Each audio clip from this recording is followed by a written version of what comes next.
Assalamualaikum warahmatullahi wabarakatuh. Perkenalkan, saya Anira Mutia Kamil, kelas MC404, Prodi Manajemen.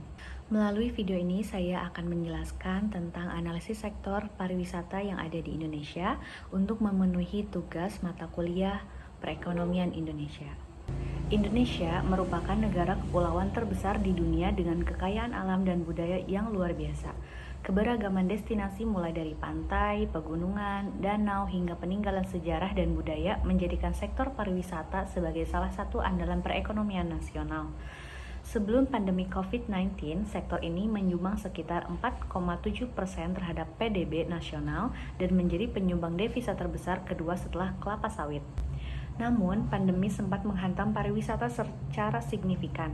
Pemerintah kemudian mengembangkan strategi pemulihan pariwisata berkelanjutan, memperkuat promosi internasional, serta mendorong investasi untuk membangkitkan sektor ini kembali. Sejak 2022, investasi mulai meningkat dan sektor pariwisata menjadi target penting dalam pembangunan jangka menengah. Analisis investasi. Faktor utama yang menjadikan sektor pariwisata menarik bagi investor sebagai berikut. Potensi pasar yang luas. Indonesia memiliki lebih dari 17.000 pulau dan 100 lebih destinasi unggulan. Kemudian wisatawan domestik lebih dari 700 juta perjalanan per tahun. Wisatawan asing terus meningkat, khususnya dari Asia, Eropa, dan Australia. Keindahan alam dan budaya yang tidak dimiliki negara lain.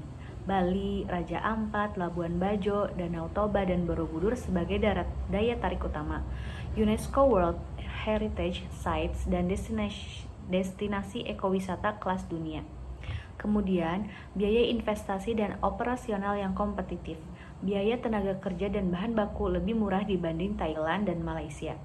Ketersediaan lahan di daerah berkembang dengan potensi tinggi.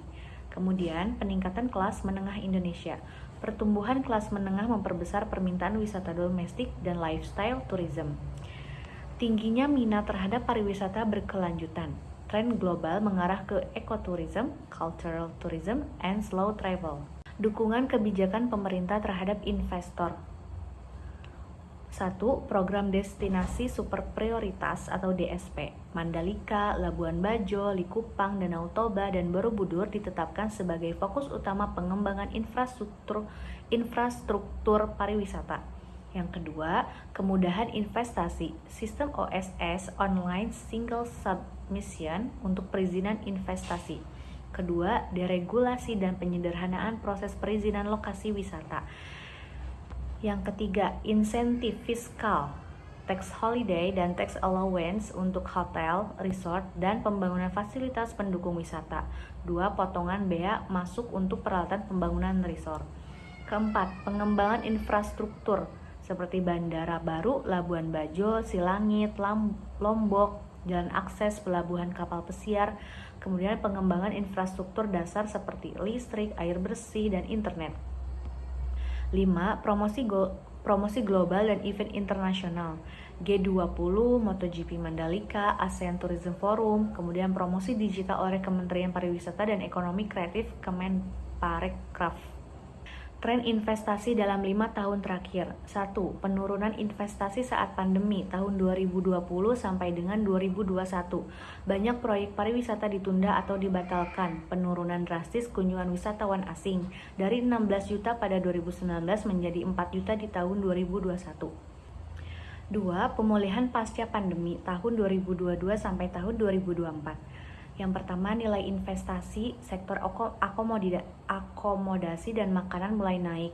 BKPM mencatat lebih dari USD 1,2 miliar pada tahun 2023. Fokus investasi bergeser ke destinasi baru selain Bali seperti Likupang dan Mandalika. Kemudian meningkatnya minat investor swasta investasi dalam bentuk glamping eco-resort. Meningkatnya minat investor swasta.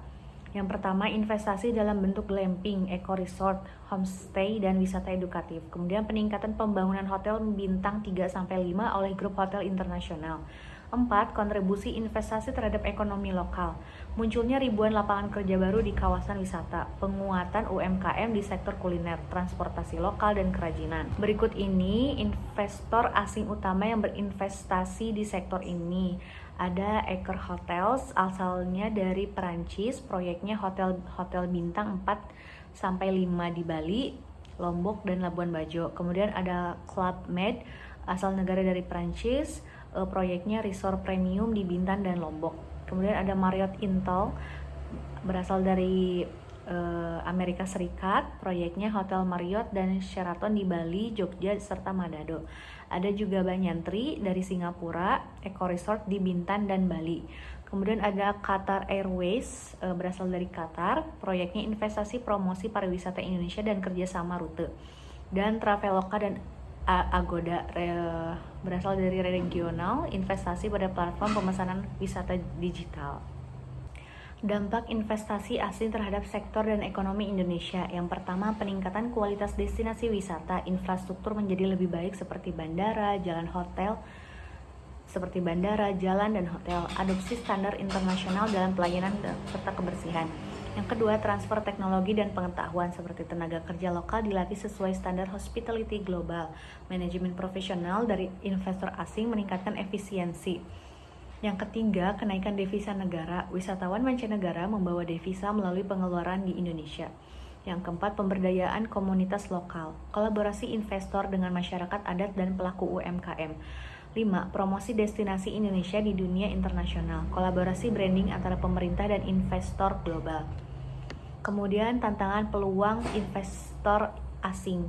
Tantangannya regulasi tata ruang, ketidaksesuaian antara proyek dengan zonasi pariwisata. Yang kedua, profesi perizinan yang masih rumit di daerah. Meski OSS sudah ada, implementasi di daerah masih lambat.